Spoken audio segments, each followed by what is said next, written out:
So as the rain starts to fall down, I just want to show you how cool this is. So basically this is in the My BMW app. You hold this button down. It should now begin to park itself. There's no one in the car. It's frightening.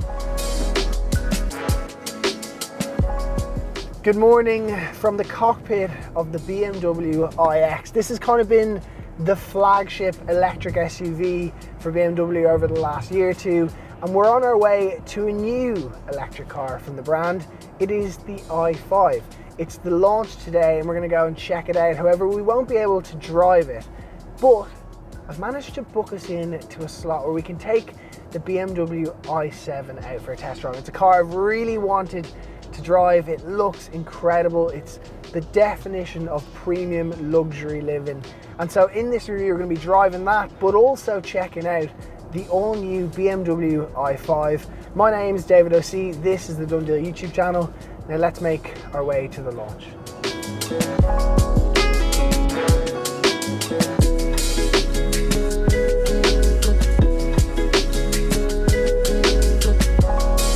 "50 years of the BMW 5 Series, and we're seeing that 50th year with a mark of change with the i5. It's now fully electric. However, it does have 5 different powertrains, so it's available with a plug-in hybrid, with a petrol, whatever way you want it, you can have it. However, the i5 is the interesting one, and if we make our way down the side, you'll see the styling is very in line with what we've seen from BMW in recent years.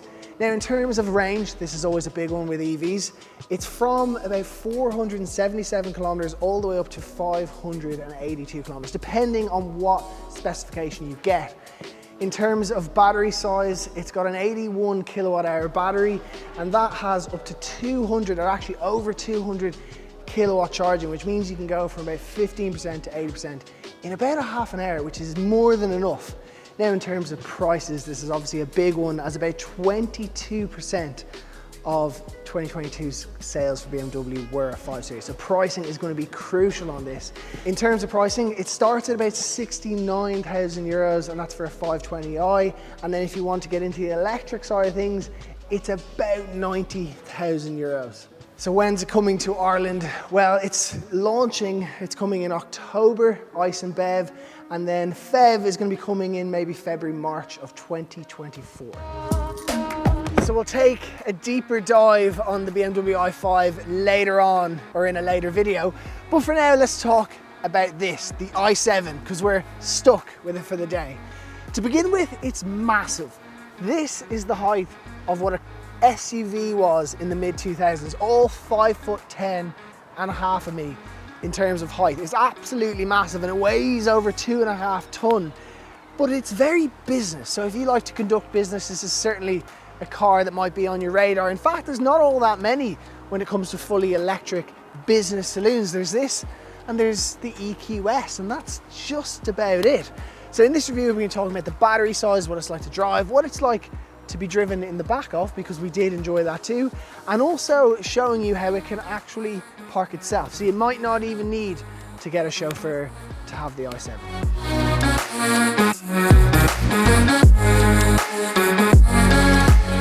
Let's talk about money, because you're going to need some.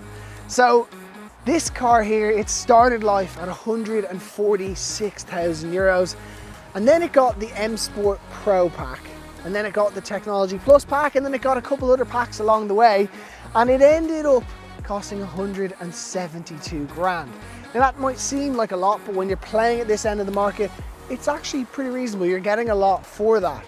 A good example is the Range Rover. If you have watched our review there, you'll know I managed to spec one into the 400,000s. With this, I played around on BMW's configurator. The most I was able to spec one to was about 220, 230k, which isn't bad.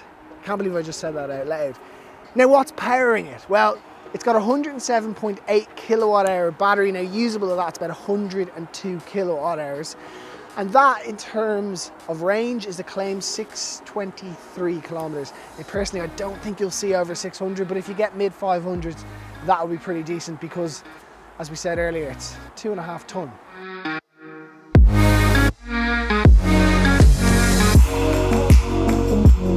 In here, here, it is gloriously comfortable.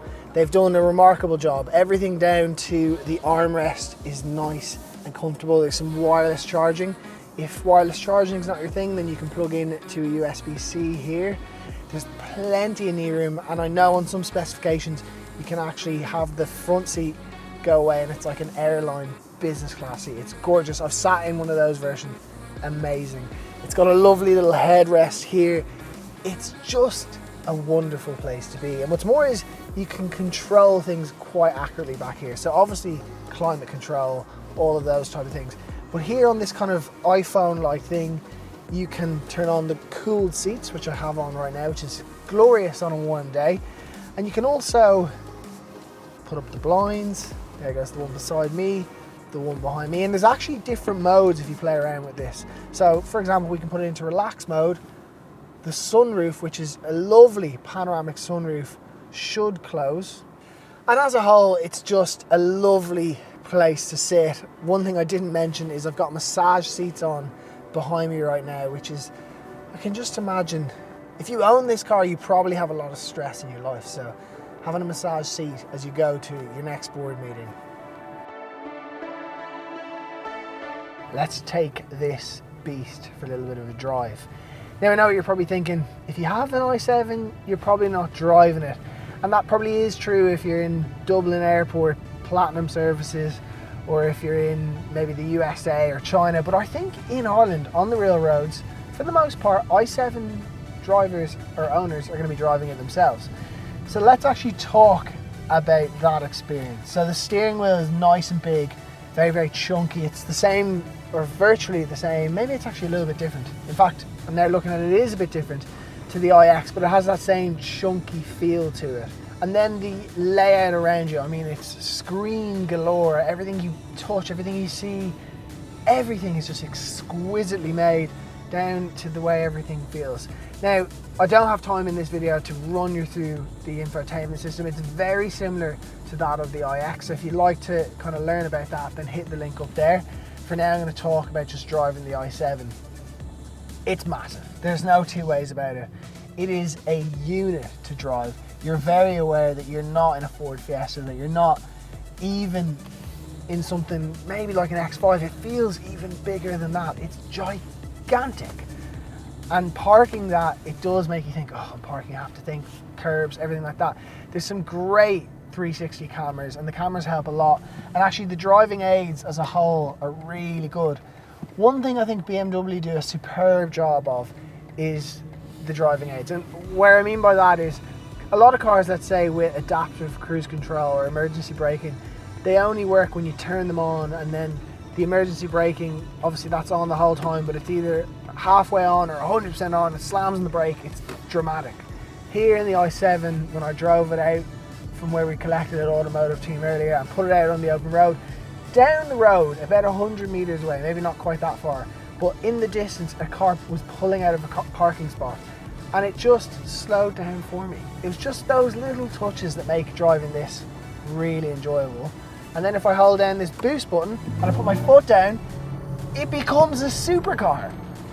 It's just a juxtaposition to drive. It does not feel like it should be that quick. It's frightening. So yeah, as we spoke before, your range is going to be realistically in the mid 500s. Right now we've got 415 kilometer range, 81%. That works out about 520-ish kilometers. My maths isn't great, but roughly around that. So you're doing okay in terms of range. You will get mid 500s. This has also been used on a press day where every journalist has probably just done this because it's fun. But you can probably expect mid 500s, and that is enough. In terms of fast charging, I think you can do 200 kilowatts, so you should be able to do kind of a half an hour to go from maybe 10-15% to 80%, which is more than enough. Realistically, with a car like this, you probably own a mansion, and so you can use your home charger and you'll never have to worry about it. And just to drive, it's big, it's fast, it's comfortable, and it's a little bit of a hidden weapon. Now quickly, before we wrap things up, I want to pull in and show you something really cool about this car. So as the rain starts to fall down, I just want to show you how cool this is. So basically this is in the My BMW app. You hold this button down. It should now begin to park itself. There's no one in the car.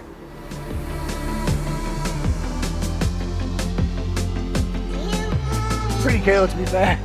Frightening. So then once you park the car there, you just click lock vehicle and off you go. And then of course when you come back, you can just use the app to take it out of the parking spot. Genius. So there you have it. That is, I suppose, a first drive of the BMW i7. And I've been dying to get in and go for a little bit of a drive ever since I sat into it last year at the BMW Refresher Day. And it has lived up to the hype.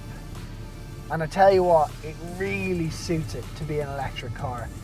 I mean, I always think electric cars are kind of for the wealthy because not very many of them are very affordable.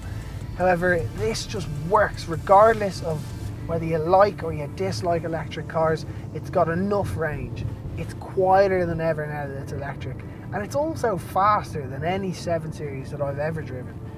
It really is the creme of the crop, or whatever that phrase is, for BMWs. And so hopefully you've enjoyed this review. If you'd like to go and maybe test drive an i7, then you can find a BMW dealer near you. We've got over 1,000 trusted dealerships across the country. Thank you so much for watching.